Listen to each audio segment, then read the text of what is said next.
head, not the bad kind, but I notice I have a voice for poetry, one for training and teaching, one for prose, and one more for devotional writing. How does an author switch voices according to genre and still stay authentic? This is a great question, and I think as authors, we're very aware of our voice. We're very aware of wanting it to be authentic, wanting it to be ours, but also making it a strong voice, one that really resonates with people, all of that.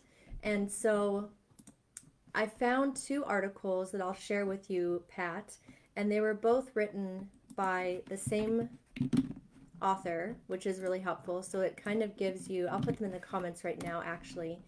And she talks about your voice across genres.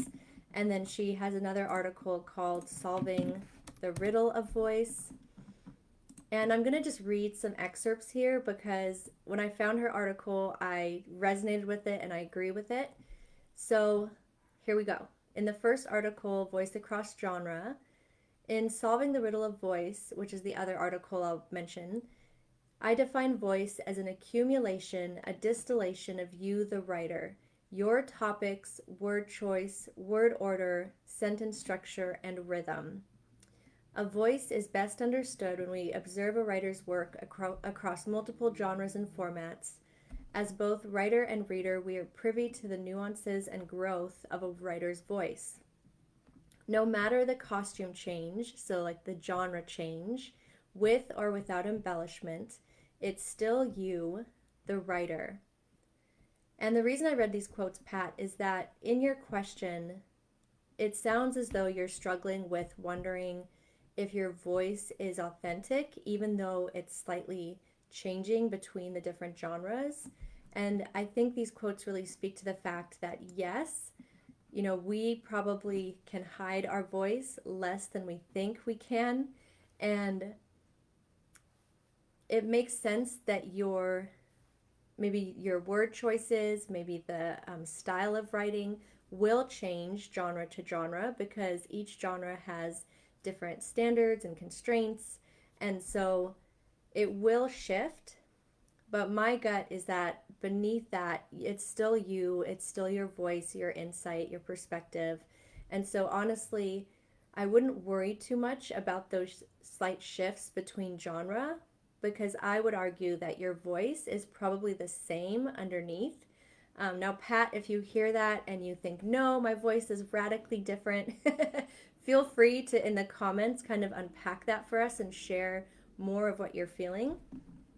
But I did want to read a little excerpt from this author's other article, Solving the Riddle of Voice. So again, voice is an accumulation, a distillation of you, the writer, your topics, word choice, word order, sentence structure, and rhythm. So your voice is not just one thing. It's accumulation of all these things. And so if you're jumping genres, one aspect of your voice may change because of the audience, because of the genre, but it's still you. And there's still going to be all these other pieces that point to your voice as an author. And then I like what she said here about developing her own voice. I know I've finally developed voice in my own writing, but I'm not quite sure how. Maybe it was reading book after book after book of others' writing and learning about myself in the process, what I like, what I think worked and didn't, in those short stories, novels, and nonfiction works. Maybe it was logging enough hours writing and trusting I have something to say without pretending to be something else. Or maybe it's my preferences and tendencies coming to light. When offered a selection of poems, stories, or novels to read, I prefer beautiful language, no matter the genre or style. When I write fiction and nonfiction, I tend to write accessibly with carefully chosen descriptive words, a definite rollover, I know, from my years of wrangling words into poems. Actually, it was all that and more.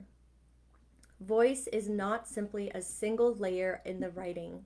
It begins with the writer, but it finds its full expression as they choose a genre and subject and create characters. This is where alchemy and the work of writing lies. I hope that these quotes encourage you, Pat, and each of you watching, because as we write, as we read, our voice develops. I know many people, you may have read the Harry Potter series. I have not yet. It is on my list when Eli's a little older. But I've heard over and over from readers about how her voice grew and developed and her writing matured. And so, similarly, each of us, even now when we're writing, even now as we're figuring out our style, our voice, it's a process. And then once we figure it out, it's not done because your voice is alive, it's active, and it's going to change over time as you continue growing, continue maturing.